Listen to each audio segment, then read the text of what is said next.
All right, so we have got some things to talk about. One of the big things, the buzz in everyone's ear, is the 8-week balance patch has been revealed. So let's go ahead and take a look at this balance patch, what it brings to Epic 7, and what it foretells for the future. Hopefully we got some good and exciting changes coming up in a couple of weeks. So let's see, balance adjustment preview 925. This balance patch is going to hit at the same time as the collab. Wow, 925 is going to be a wild time for Epic 7, guys.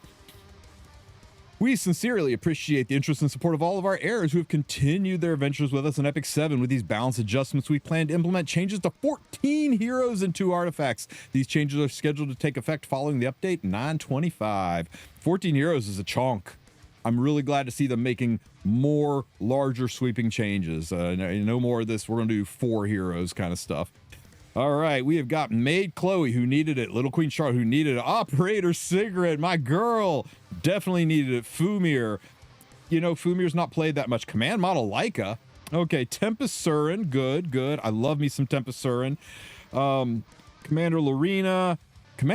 Is Sue on the balance team? Sue, did you do this? Researcher Carrot, Helga, and Christy. Interesting. A little cheap to say it's 14 heroes when 1, 2, 3, 4 of them are pre-specialty or pre-specialty changed, so more like 10 heroes. Okay, Draco Plate and Unfading Memories. Interesting choices. Limited artifacts getting adjusted. All right, one at a time. What are they doing to Maid Chloe? So Maid Chloe is, you know, somebody who on paper, if I said, hey guys, a unit's coming who brings everybody back to life, passively heals the team, gives AoE cleanse and is an attack buffer, and she can be stunned and still heal the team, you'd be like, holy shit, that's broken. But somehow Maid was still just not being used. So what are they doing to make Maid better? So they're just adding to her heavy strike skill, increases the combat radius of the caster by 15%. Okay, so her S1 skill now gives her a CR boost. 15%. Anytime I see a CR boost on an S1, it makes me think counter set. So I wonder if this is going to entice people to run her on counter, or if it's just going to be one of those nice things where when she counters, she'll move down the bar a little bit. Maid's Cheer.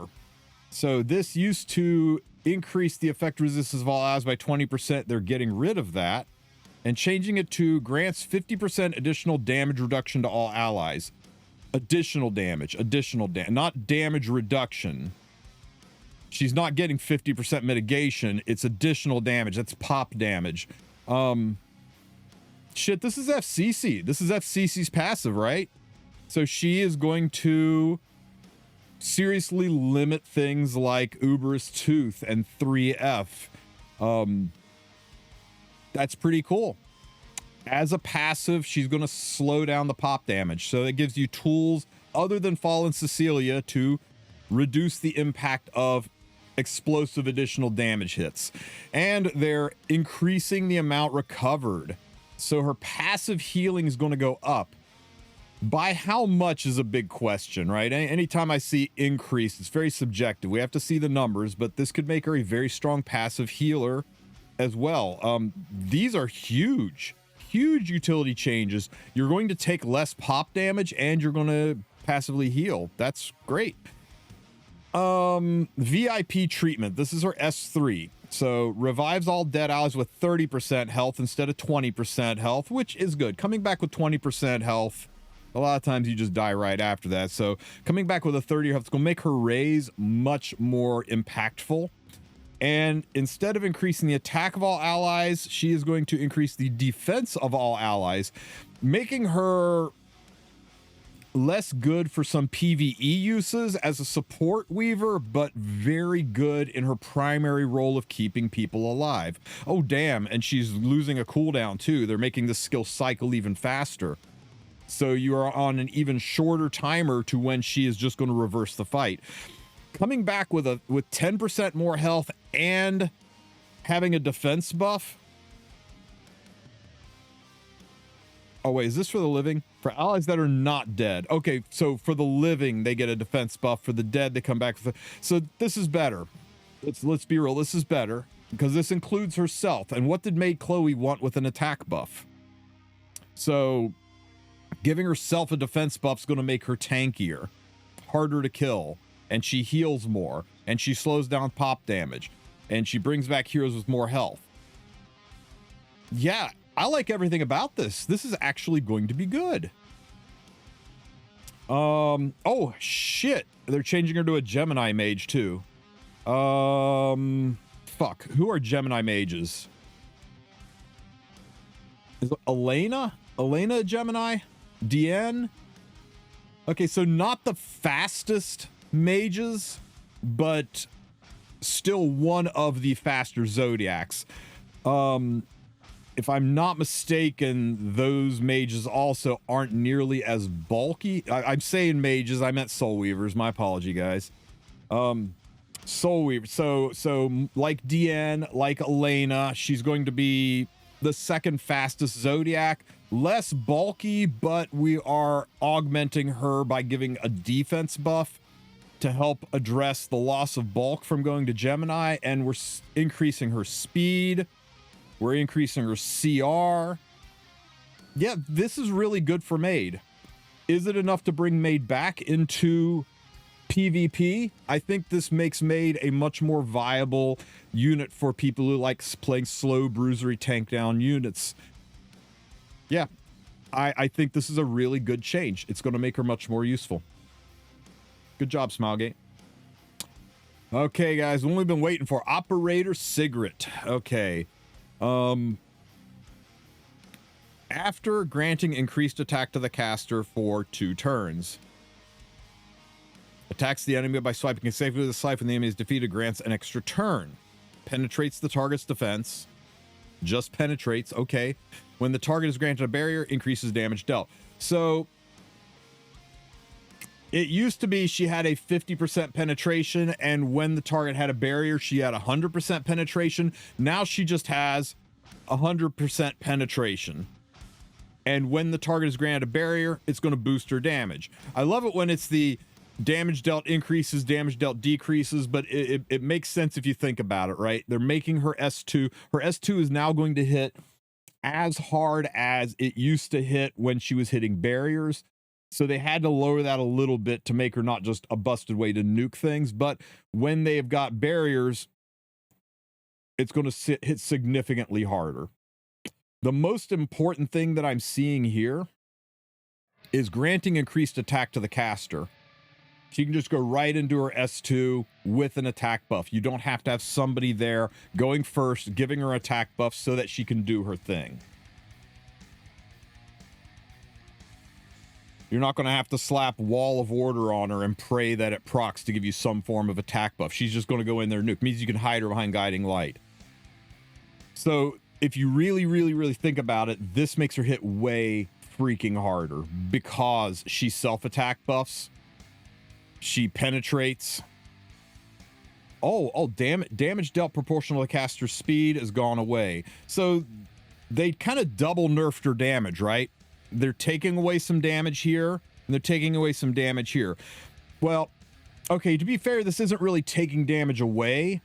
It's just taking the speed portion out of the equation and putting it all back on attack, crit chance, and crit damage. It just means that the incentive to build her super fast isn't as high as the incentive to make her fast enough to get her job done and do damage. Yeah, the attack buff and increasing damage dealt when there's a barrier, it's going to make her a much more effective nuker, but it's not like Green Sid, where Green Sid can have kind of lower damage as long as he is stupid fast. I think she's not going to be designed to be an opener nuker. She's not going to be a 300, 290, 280 speed unit who just execute barrier units. She's going to be a 250 to 270 speed unit who executes barriered units. I think this is fine. I think this is a good change, and the most important thing is the grants increased attack, which means you can hide her with Guiding Light. Before, you couldn't really hide her with Guiding Light unless you also packed somebody else to attack buff, and then if they got rid of that attack buffer, she was useless because she couldn't kill crap without an attack buff. Okay, Obliterate. This is our S3. Calls in a drone attack for enemies 100%, decreases combat radius by 30%. So they're giving her 10% more CR pushback on her S3. And when damage dealt increases proportionally, okay, they're again taking away the speed portion of her damage equation. This doesn't directly lower her damage, it just removes the speed portion of the damage equation, which shifts that back into the attack crit damage part of the equation. And they're increasing her damage to make this hit overall harder. So just a straight buff, a straight damage buff and a CR pushback. And Soul Burn extends durations of buff granted by skill 1. Yeah, that was dumb anyway. More damage if you, a 10 Soul Burn to do more damage with their S3. Okay, I mean, Opsig got what we wanted for. Opsig had 3 issues. She wasn't fast enough to be an opener kill unit. She didn't have any way to self-buff, which meant you need to rely on external sources, and she was too squishy to keep alive unless you hit her with Guiding Light, and she didn't do enough damage with Guiding Light to be able to kill things. So she was always just close but not quite there, and they've addressed her biggest issue by bumping her damage up and giving her the ability to self-buff. So now you can hide her behind Guiding Light, still have the attack buff, and she doesn't need to be super fast anymore because we're not saying she's a speed scaling unit. We're saying she's just a damage dealing unit. You can run her fast and aggressively. I like this. I think this is a good change. A lot is going to depend on numbers. All right, we got to see what the numbers are. We got to see how hard she is really going to hit. How hard are these damage increases going to make the skill hit? And is she really going to be somebody who can say, oh, look at that barrier on Bossarunka. We'll get rid of Bossarunka with this one hit. Nothing in this kit avoids mitigation, damage transfer, or any of that kind of stuff. So a lot of the classic tank down answers are still going to be an issue for her if this damage isn't high enough. So I like the attempt here. I like what they're trying to do, but we've really just got to wait and see what the numbers look like before making a call on whether it goes far enough. It's dodgy when your way to balance a unit is just to give them more damage, because if you go too far, you make a broken monstrosity. And if you don't go far enough, she hits like a squeaky toy. So a lot of times Smogate goes a little too incremental on these, but it's a good start. We'll have to wait and see. Okay, little Queen Charlotte, are you finally out of the shadow of Auden? Okay. A Queen's Dignity. So this is her passive, and we're just completely scrapping it and rewriting it. Whole ass new passive. So now instead of all the stuff she did, now she is immune to debuffs which prevent movement. You're not going to be able to restrict her at all. So she's just going to CR push. When an ally is attacked, grants 20% damage reduction. Wow. So she's just got built-in mitigation. 20% mitigation built into her. After every attack suffered by an ally, increases combat radius by 10%. Guys, an AoE attack is going to CR push her by 30 or by 40%. Because she's an ally. Remember, whenever they say an ally, they don't mean an ally of Little Queen Charlotte. They mean an ally of you, the player, which counts Little Queen Charlotte. So that's a 40% CR push with every AoE. Guys, if Bellion S1s into her extra S1 attack, it's an 80% CR push for Little Queen Charlotte. That's wild. So yeah, she's going to be flying down the board. You don't need to put any speed on this girl if you take her into AoE fights. Anybody drops some AoE units on you, Little Queen Charlotte's going to wreck their world. And give mitigation, so she's not going to die. Remember, when an ally is attacked against 20% mitigation, again, she is an ally. It's an ally of the player. So even if you just single target her, she still gets the 20% mitigation. Madness. This passes. Little Queen, we don't need anything else. Little Queen's back. Okay, Will of Lemaire. So this is her big S3 attack. So what is changing? We're removing the Dark Elemental mandate for more damage, and deals additional damage portion of the caster's attack to all, and we're removing the pop damage. And we're changing it to deals additional damage proportional to the caster's attack to all enemies. Deals additional damage proportional to the caster's attack to all enemies except the target. Wait, increases damage dealt. Deals additional damage. Did they read the wrong part? They highlighted the wrong part. Well, yeah, it's just a weird way to do this, guys. All they're saying here is that when the target's dark elemental, she's going to do more damage. When the target is a dark elemental, she's going to do more damage. And this is a whole ass new sentence now. So she is going to do the pop damage, even when it's not. Yeah, man. Grammar. Okay, so the big changes are we took this sentence and got rid of the word and. It's real. All they need to do is highlight the word and in red. If they took out this word right here, it's the same thing as over here. That's wild. That's a whole lot of red and green text to just remove the word and. So this is nice. The pop damage is just going to happen, and that's huge. And her soul burn going from grants to an extra turn is dropping the skill cooldown by 2 turns when she soul burns, which is a more sensible. You know, you're not going to be able to soul burn S3 into an S1, so you're going to do less burst damage, but you're going to cycle around her S3 faster. So I guess it depends how you look at it. If you leave somebody with a sliver of health and that soul burn would have let you kill them, it's going to feel nerfed. But if you are able to have a good LQC who gets the job done with her S3, you're going to be able to cycle around faster, and it's less souls to do it. It's kind of a push for me. It's situational. There are going to be certain situations you're like, damn, if I had her original soul burn, I would be in better shape. And other situations you're like, I'm ready to S3 again, bitches. I like this soul burn better, to be honest with you. But we'll see. Her S3 is a 3-turn cooldown, by the way. Guys, this is a much better soul burn. Are you kidding me? A 3-turn cooldown and it drops by 2 turns. Much better skill for. Oh my god. Oh my god. I love it. Little Queen Charlotte's going to be a terror. You can't stop her from moving. She is going to reduce damage for your whole freaking team. She CR pushes like a mad woman, and if you soul burn her nuke, she can just back to back nuke people. She is out of the shadow of Auden for sure. I love it. I love it. I think it's a really, really good buff. And yeah.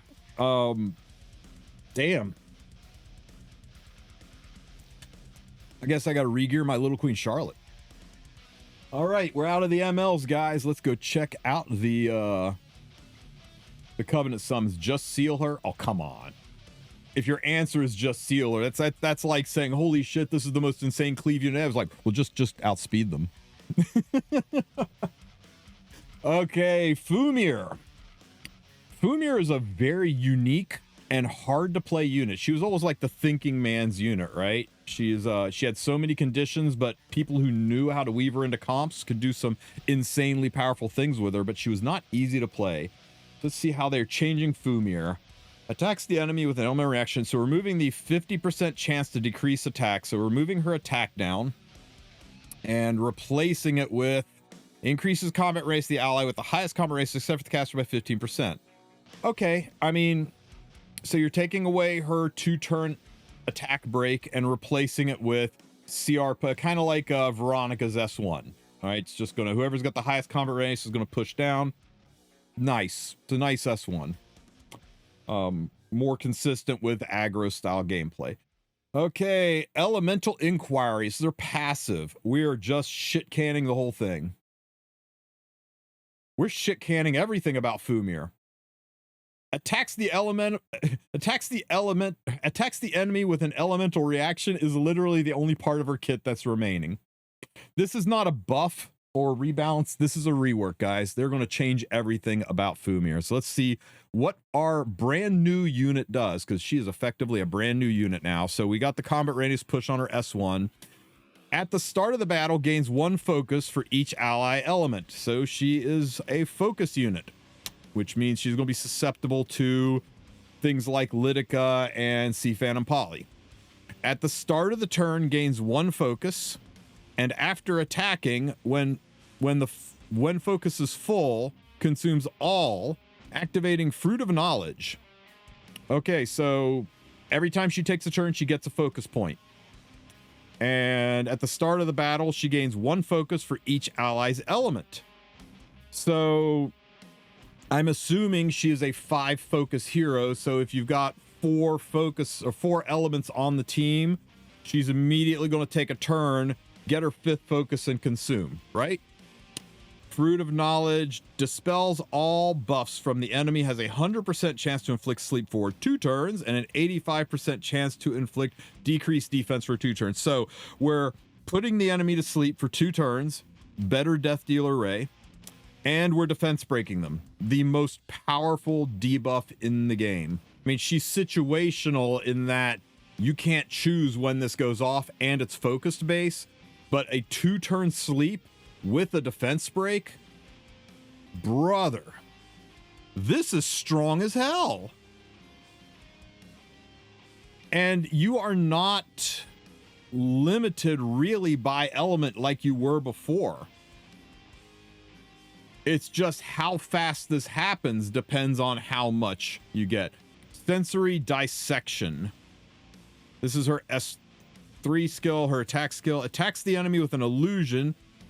Strips 2 buffs before increasing cooldowns by 1 turn. Oh my god. So she's knackwalling your ass, right? Stripping and ripping your skill cooldowns down. This is a hit-based skill, so you actually have to land a hit. So this is going to suck into evasion, but still, it's a 2 debuff strip and reducing skill cooldowns and 40% CR pushback. Inflicts 2,000 additional damage for each focus. So like if she's sitting on 4 focus, she'll do 8,000 additional pop damage. I don't know. This feels pretty good, guys. This is up to a 10k fixed damage, right? Also Fumir with Witch Tenebria. Nasty.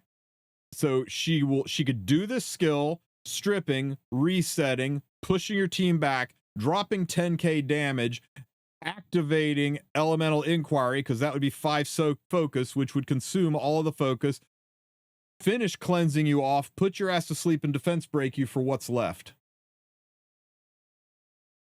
Oh my god. Oh my god. Woo! Guys, grants an extra turn, gives her additional focus.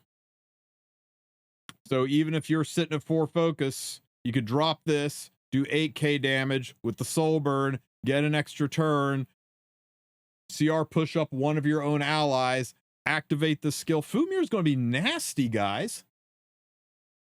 This is a lot easier to use. A lot easier to use. Now, I'm sure people are going to cry about all of the things that interfere with focus.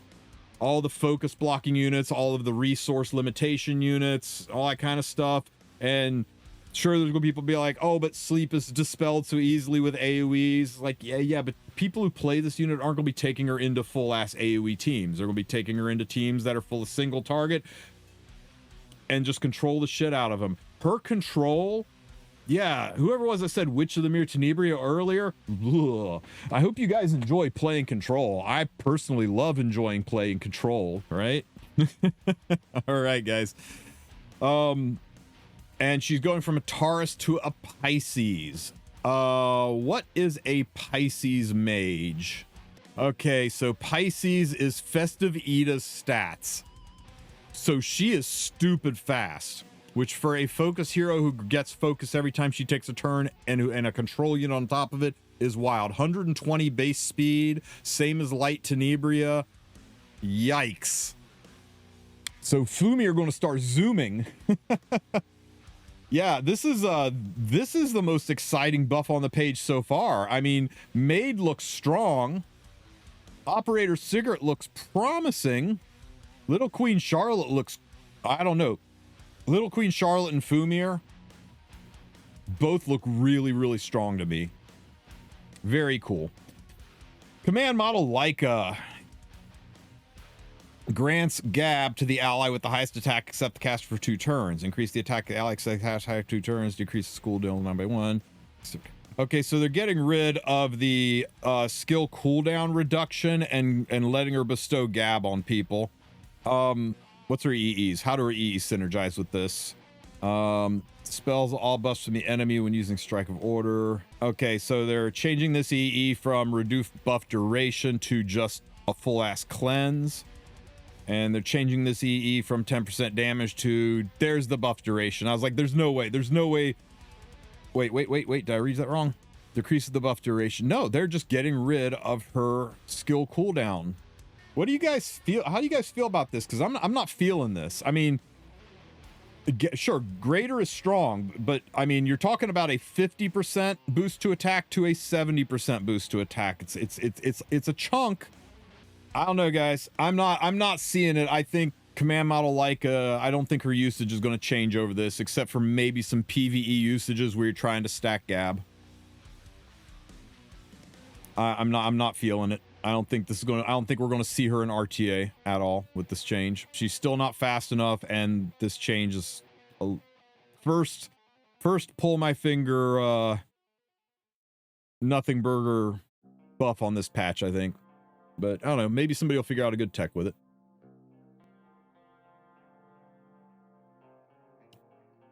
All right. Tempest Surin, my girl. I hope they do something good for Mrs. Surin.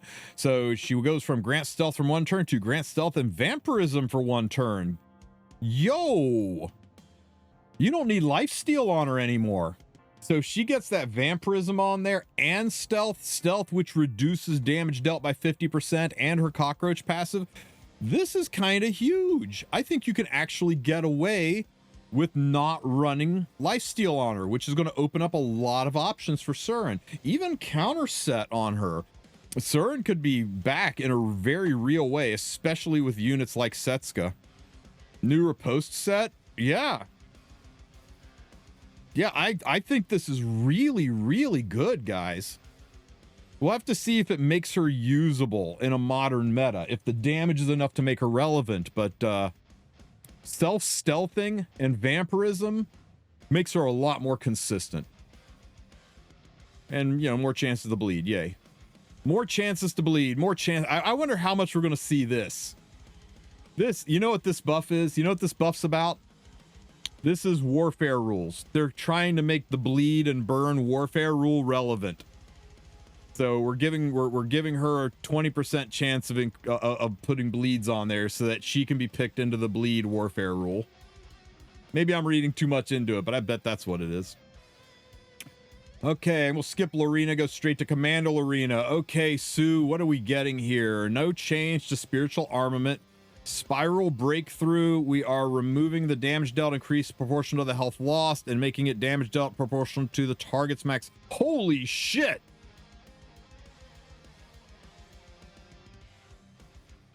Holy! We just straight up put Daydream Joker into her kit. Okay, well, Lorina's going to hit like a truck now. We're going from a 2% dual attack to a 12% dual attack on this rune. That's great. Increases attack by 2%. We're just giving her 18% more attack. When spiritual armament is activated, increases defense by 5%. When effect resistance is 200% or more, damage suffered in one attack does not exceed 35% of max health when attacked. So when she has over 200% ER, she gets a cockroach passive, a major cockroach passive. They didn't put it in green up here, but she just gets 50 effect resistance right out of the gate. Okay, so an 8% damage boost to sharp blow. So we're gonna make that hit harder. Increased dual attack chance by 15%, 15, 25, 26, 27, 28, 29, 30. She has max dual attack chance. 30% is the maximum dual attack chance you can have, and it's right in her kit. Literally never put Unity set on your Lorina because you're already capped. Just through her runes, she's capped at 30% dual. She has a higher chance to dual attack than Terranor Guard. A higher chance to dual attack than Terra Norgard, who hits way freaking harder. Terra Norgard in shambles. The list continues. When defeating an enemy with Spiral Breakthrough, 20% chance to reset cooldown the skill. So now, when using Spiral Breakthrough, if the caster's effect resistance is 200% or more, gets 50% pen. Holy crap! So we're just going to throw 50% pen onto her S3.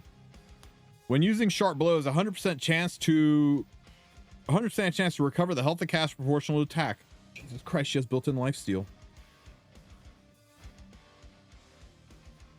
When using Spiral Breakthrough, if damage dealt against the leader boss monster is 20%. So now we're just going to do increased damage. You know what? Spiral Breakthrough didn't get enough out of the 50% pen or the 18% attack or the increase to damage or the damage dealt, the built-in Daydream Joker. We just need to also straight up add 20% damage to it. It's not real, guys. It's not real. Commander Lorina will be adjusted to make use of effect resistance. No shit. So you get 200 ER on your Commander Lorina, which shouldn't be hard with 50 base. You get 200 ER on your Commander Lorina. Poor Sue. Sue's going to have to redo his entire Abyss series because she changes everything for PvE now. My God. So they just said, oh, you're struggling with Abyss. We got you. Oh, you're having trouble doing damage in expeditions. It's all good.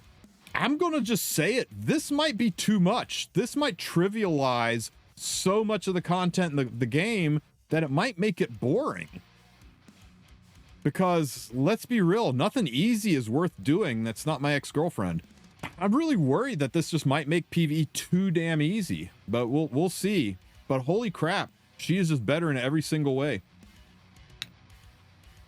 We'll skip over Carrot, go down to Researcher Carrot.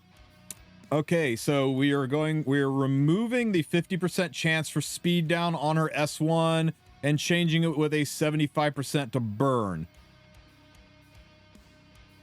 Okay, from a PvP standpoint, this is kind of shit because getting the slow debuff on her helped her cycle. I kind of liked the slow debuff on her, but adding a 75% chance to burn to her S1 is just going to make her objectively better for Trial of the Constellations, and I think that's probably what they're doing here. Oh, also the Warfare rule, right?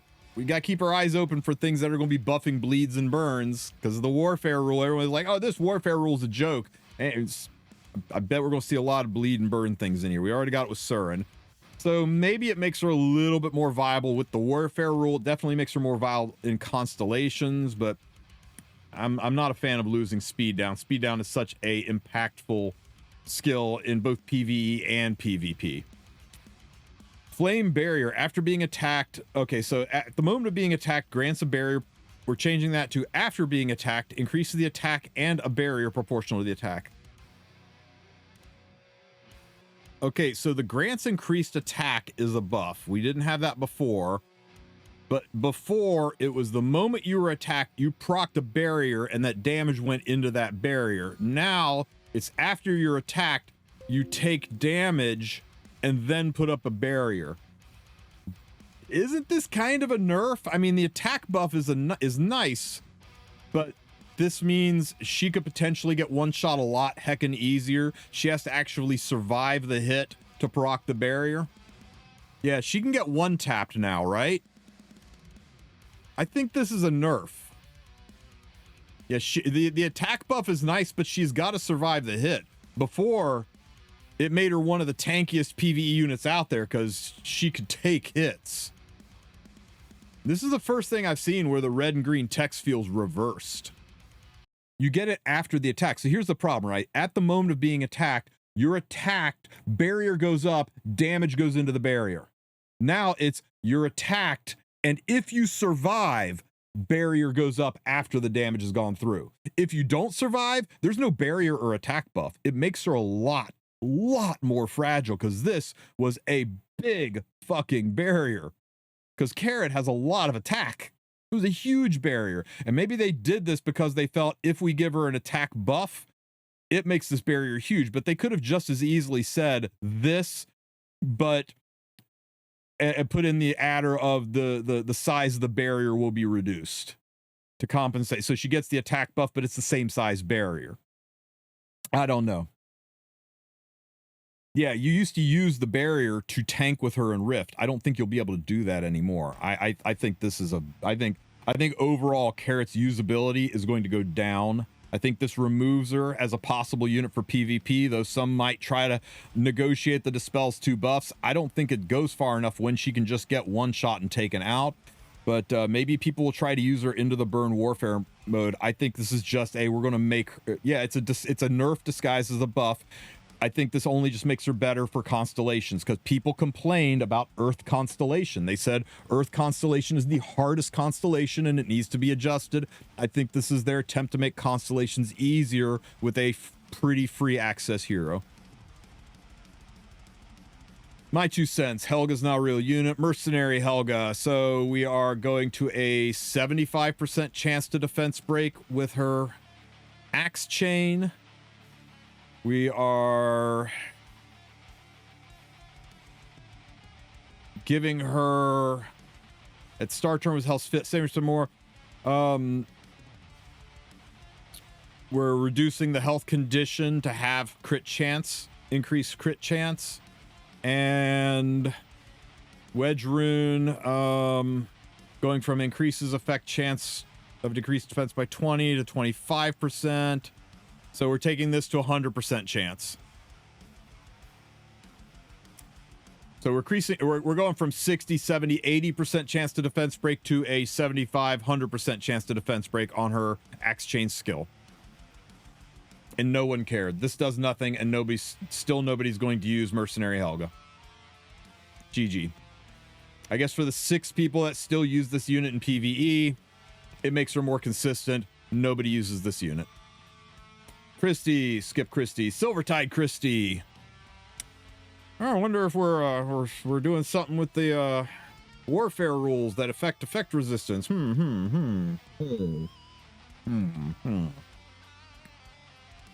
Increases effect resistance to the ally of the back row Sith caster by half of the caster's ER. Increases effect resistance to the ally of the back row Sith. Oh, Jesus Christ. Okay, so the back row unit just gets all of Christy's ER. I have 312 ER on my Christy. It's going to give 312 ER to the back row, in addition to what the back row already has. Yeah, you could run no ER on your Commander Lorina and put Christy on the team and just go through anything. Guys, combine this with the 100% increase to ER. Yo! Okay, so basically it's saying, look, if I pick Christy, you better have an ignore ER skill, because otherwise you're boned. And mount recovered increases, and she gets 30% damage sharing from the ally in the back row instead of 20. So a better damage share, which is a mixed blessing. Christy is a 3-star unit. It's kind of hard to build health on her, but this is going to let you put more health on Christy, right? Instead of building a 300 ER Christy to send 150 to the back, you can build a 150 ER Christy to send 150 to the back and pump the rest into health and not worry about the damage sharing blowing up your Christy. Okay. Strong unit, stronger. Moving on. Ooh, artifacts. Draco plate. So we're going from a 8 to 16% damage reduction to a whoa. That's a huge jump. So this is basically better proof of valor versus crits.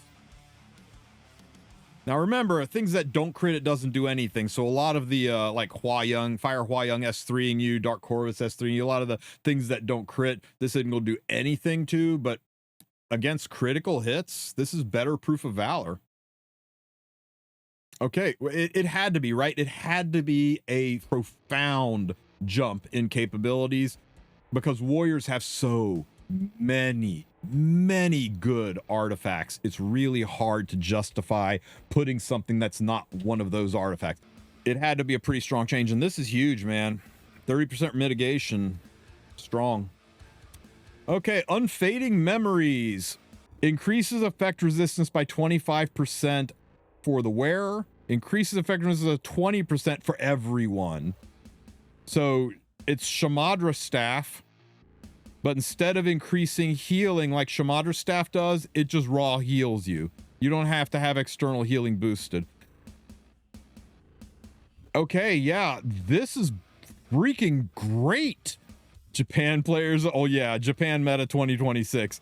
This on Maid Chloe with her passive healing every time she takes a turn, also passive healing, also giving ER. Wow. Okay, this is crazy. This is absolutely crazy. Slap this on Lady? Yeah. Yeah, legit. This is better than Shamadra staff for Lady. Okay, you know, this one, it's still competing with an ocean of insane artifacts, but you know what? Soul Weavers don't have an ocean of insane artifacts. So this is pretty good. I think we're going to see a lot more from Unfading Memories. These are the scheduled balance adjustments and improvements for 925. We'll closely monitor all feedback from our players across various channels. We are grateful to be a part of your Epic 7 journey. We'll continue doing our best to improve our heroes so that every character can find a place in your heart. Guys, this is a fat patch. Maid Chloe, insane changes. Little Queen Charlotte might be the winner of the patch. Operator Sigret, wait and see on the damage she does. That's a numbers question. Fumir, I think, is tied with Little Queen Charlotte for potentially having the most impactful change. Command Model Laika is Tempest Surin changes look really, really good. Commander Lorina looks like she literally might break PVE and trivialize all the non-combatants aspects of the game. We'll have to see, but her changes are wild. Researcher Carrot, I think, is an overall nerf, but it's going to make her better for Trial Constellations. Mercenary Helga, nobody cares. Tide Christy is going to make her synergize with the warfare rules for ER and work better as Commander Lorina's best friend. Tide Christy and Commander Lorina are going to be like Tam and Asaria. In PvE, they're always going to be together. Good balance patch. Good balance patch. Oh, and Draco Plate looks strong. I'm not sure if it's going to outpace the existing ones, and Unfading Memories, absolutely freaking broken. It's about time we have a good broken Soul Weaver artifact that people will be like, oh, when's DN banner coming back? I need Unfading Memories. Yeah, I'm going to give this patch about an 8 out of 10. So that's it for the balance patch changes. What do you guys think? Are you excited for these changes? Do you think some of them go too far? Do you think some of them go not far enough? Who are you most excited to build? Let me know in the comments section. Don't forget to like and subscribe, and you guys have a great rest of your week.